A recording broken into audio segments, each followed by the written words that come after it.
Hello friends, कैसे हैं आप सब लोग। So back again with my new video. Our topic today is what is acceptance sampling, operating characteristic curve, and customer acceptance level. So in this video we will cover all this topic. So firstly, I want to give you some preview of overview of acceptance sampling. Acceptance sampling is basically a quality sampling tool in which we take any lot and randomly select any product, any number of products from that lot, and then we check the quality parameters of that product, and then we have to decide whether the entire lot is acceptable or rejectable. So this is the basic definition of acceptance sampling. So before moving further ahead, firstly I want to show you the contents. So these are what is acceptance sampling, types of acceptance sampling, advantage and disadvantages of acceptance sampling, operating characteristic curve, and customer acceptance level. So let's discuss each contents one by one in detail. Okay. Quality sampling is also known as acceptance sampling. In quality sampling is a statistical measure used in quality control. It allows a company to determine the quality of a batch product by selecting a specified number for testing. The quality of this designated sample will be viewed as the quality level for the entire group of the product. Means in quality sample, we take any batch and we select random product from that batch, and then we check the quality parameters of that product. Then we have to decide whether the entire batch is acceptable or rejectable. And we use quality sampling mostly used where the checking of the entire lot is checking of the entire batch lot is impractical or impossible. And so for reducing the cost factor or for reducing the time, we use we usually use this method of acceptance sampling. Okay. Acceptance sampling is very useful when the large number of items must be processed in a short amount of time. When we have to pass the large number of products in a production line or in a process line in a very small interval of time, then we use acceptance sampling. The count of is a very less chance of rejection in that particular lot. Then we use acceptance sampling. Where destructive testing is used. Destructive testing include Binder harness test or Sharpie test, etc. And so in that case, we use acceptance sampling. Sampling plan specify the lot size, sample size, number of samples, and acceptance rejection criteria. And by acceptance sampling, we have to specify the lot size, sample size, number of samples, and how much the acceptance rejection criteria is possible. Okay. Sampling plan involves there are three types of acceptance sampling: single sampling, double sampling, and multiple sampling. So let's discuss each types one by one in detail. Single sampling plan. One sample of the item is selected at random from a lot, and the disposition of the lot is determined from the resulting information. In this, we take one sample of any product of any batch, and we have to mention the specify the rejection number of that particular batch, and then we have to decide whether the entire lot is acceptable or rejectable after checking the sample item. Okay. Double sampling plan. A double sampling plan allows the opportunity to take a second sample if the result of the original samples are inconclusive. If somehow the original sample or the single sampling plan is inconvenient to determine whether the batch is acceptable or rejectable, then we use a double sampling plan. In double sampling plan, we have to specify the lot size of the initial sample, and the acceptance rejection criteria.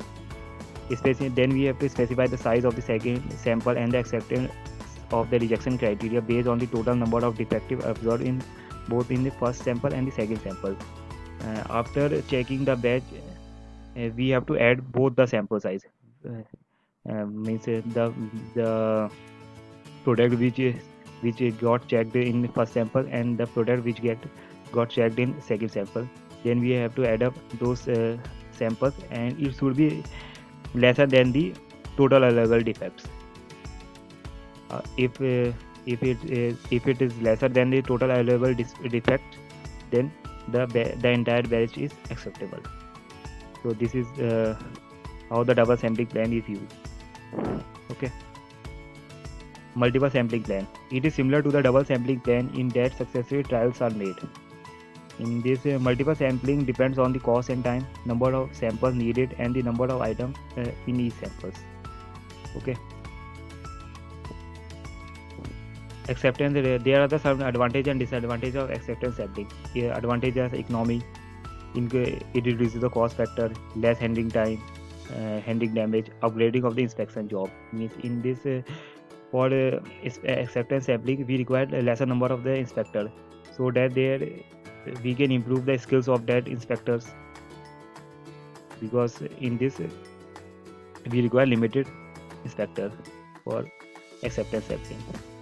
Disadvantages are risk of accepting bad lots and rejecting good lots. There is a high chances of risk factor of accepting the bad lot and rejecting the good lots. Sample provides less information than 100% inspection, because in acceptance sample we cannot provide the 100% inspection, so it is less inadequate as compared to the other quality parameters. Okay, or the other quality terms. They reject that lot. Operating characteristic curve. An operating characteristic curve is a probability curve of sampling plan that shows the probability of accepting lot with various lot quality levels. Means an operating characteristic curve is a probability curve in which we have to determine the probability of accepting the lot with various quality levels. Means in this we have to determine whether the customer will accept that lot or they will reject that. So from this graph we can determine that easily.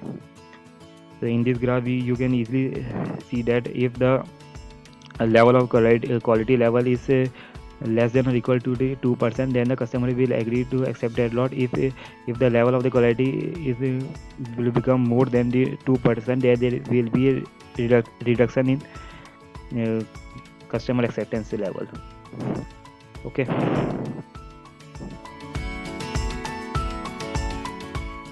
Customer acceptance levels. So the customer acceptance level include AQL and LTPD. And AQL means the acceptance quality level is the percentage level of defects at which the customer is willing to accept a lot as good. Means it is the acceptance level of the customer that the customer will agree to accept that lot and consider that lot as a good. LTPD means the lot tolerance percentage defect is the upper limit of the percentage of the defective that the customer is willing to accept. It is the highest upper limit, highest limit that the customer is agree to accept the defective part in that lot, and they will consider that lot will be as good. Customer wants lot with quality better than or equal to the AQL, but prefer not to accept lot with quality level worse than the LTPD. Means customer will agree to accept that lot if the quality level is greater than or equal to the AQL, but prefer that its quality should not be lesser than the or worse than the LTPD. Means lot tolerance percentage defect. Okay. Customer risk is a probability that an acceptable lot above the LTPD will be accepted. Means in some cases the customer by mistake accept a lot which has a defective percentage greater than the LTPD level. Producer risk is a probability that a good lot will be rejected. In some cases the good lot will also get rejected. Average quality of the inspected lot is the average of the rejected lot and the acceptance lot. Means the formula of the average quality inspected lot is the probability of the acceptance lot into the fraction of defective, decrement number of lot size minus sample size upon the lot size. So this is how we calculate the average quality of the inspected lot. Okay. So thank you. This is all about acceptance quality level, operating characteristic curve, and average quality levels. I hope all of you got understood. And if you still have any doubts or query, please write in the comment section below. And if you like my video, please like it in my YouTube channel. So thank you.